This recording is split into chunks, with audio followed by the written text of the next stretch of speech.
बिस्मिल्लाहिर्रहमानिर्रहीम, अस्सलामुअलैकुम। Welcome to cook with Mariam. आज मैं आपके साथ बहुत सिंपल सा चाइनीज़ बनाऊंगी। बहुत आसानी से, बहुत जल्दी ये बन जाता है। वेजिटेबल्स आपकी कटी हुई हो तो आपका जो चाइनीज़ है वो सिर्फ 20 मिनट्स में रेडी हो जाता है। इसमें कोई मैरिनेशन नहीं है, कोई सॉस नहीं रेडी करनी होती। जस्ट सिंपल ये रेसिपी है, आप इसको ज़रूर ट्राई करिएगा और बहुत मज़े की बनती है। ज़्यादा टेस्ट इसमें ब्लैक पेपर और विनेगर का थोड़ा सा आएगा, उसको हम बैलेंस करेंगे। चलें ये रेसिपी शुरू करते हैं।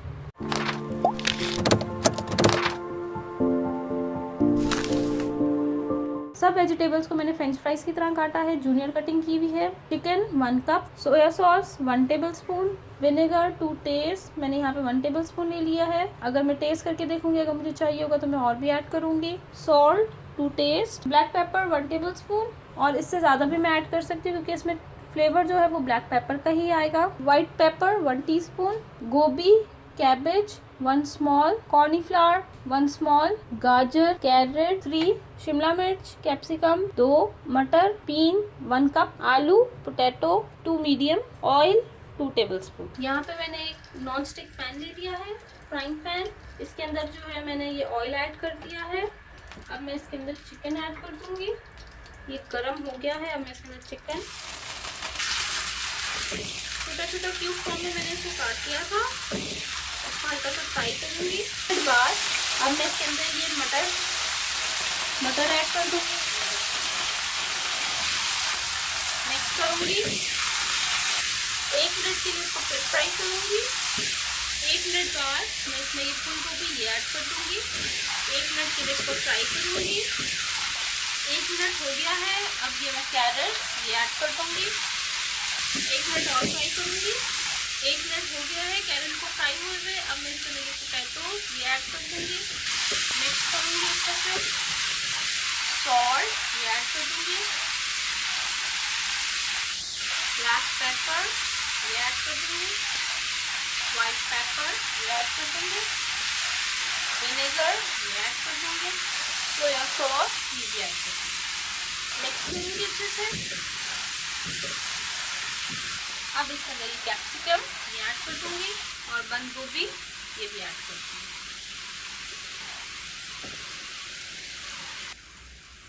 कवर कर दूंगी और अब इसको थोड़े से गलने दूंगी सब्जियों को। यहाँ पे अब आप अपने टेस्ट के हिसाब से ज़्यादा गली हुई सब्जियाँ खाते हैं तो आप थोड़ा सा इसको ज़्यादा गला लें, और अगर आप कम गली हुई खाते हैं तो बस इसको 2 मिनट के लिए इसको इस तरह से रखिएगा। ये थोड़ी सी ज़रा गोभी पानी छोड़ेगी, बाद इसको तेज आग पे आपने इसको फ्राई कर लेगा और ये रेडी हो जाएगी। अब 2 मिनट बाद फिर मैं इसको कवर को उठाऊंगी। अब मैं इसको खोल के देखूंगी। ये देखें, थोड़ा सा पानी आपको महसूस होगा कि थोड़ा थोड़ा सा पानी इसमें आ गया है। अब आप इसको अच्छे से मिक्स करेंगे। इस टाइम पे आप इसकी नमक मिर्च भी टेस्ट करके ऐड कर सकते हैं। अगर आपको नमक या काली मिर्चें कम लगे या विनेगर का टेस्ट कम आ रहा हो, आप इसके अंदर थोड़ा सा मज़ीद और ऐड कर सकते हैं। ये देखें, बहुत अच्छे से मिक्स हो गई है। बस मैं थोड़ी सी तेज़ आग के ऊपर इसको हल्का सा फ्राई करूंगी और बस इसका पानी थोड़ा सा ड्राई करूंगी तो बस ये रेडी। आप पोटैटो देखिएगा कि अच्छे से गल गए हैं। पोटैटो कच्चे अच्छे नहीं लगेंगे। पकाए सब्जियाँ तो कच्ची भी अच्छी लगती हैं, पर आलू जो है वो गले हुए होने चाहिए। बस ये रेडी हो गया। अब मैं इसका फ्लेम ऑफ कर दूंगी और इसको आपको बॉयल राइस के साथ सर्व करके दिखाती हूँ। चाइनीज़ डिश रेडी हो गई है। बहुत ही सिंपल है। विदिन 20 मिनट्स आपका ये रेडी हो जाता है। अगर आपकी सब्जियां कटी हुई हों, विदिन 20 मिनट्स ये चाइनीज़ आपका रेडी हो जाता है। बहुत टेस्टी होता है। आप इसको ज़रूर ट्राई करिएगा और मुझे फीडबैक दिएगा ये कैसा लगा है। नीचे कमेंट बॉक्स में कमेंट ज़रूर लिखा करें ताकि मुझे पता चले कि आपको ये रेसिपीज़ मेरी कैसी लगती है। अगर आपने मेरा चैनल अभी तक सब्सक्राइब नहीं किया तो सब्सक्राइब करें और बेल आइकॉन का बटन लाजमी दबाएगा ताकि आपको मेरी इसी तरह की बहुत सारी वीडियोस बेकिंग के हवाले से, चाइनीज़ के हवाले से, फास्ट फूड, देसी फूड के हवाले से आपको वीडियोस मिल सकें। तो ज़रूर सब्सक्राइब का बटन और बेल आइकॉन का जो साथ में बटन आएगा उसको दबाइएगा ताकि आपको मेरी लेटेस्ट वीडियोस मिल सके। Thank you for watching my video. दुआ में याद रखिएगा। अल्लाह हाफ़िज़।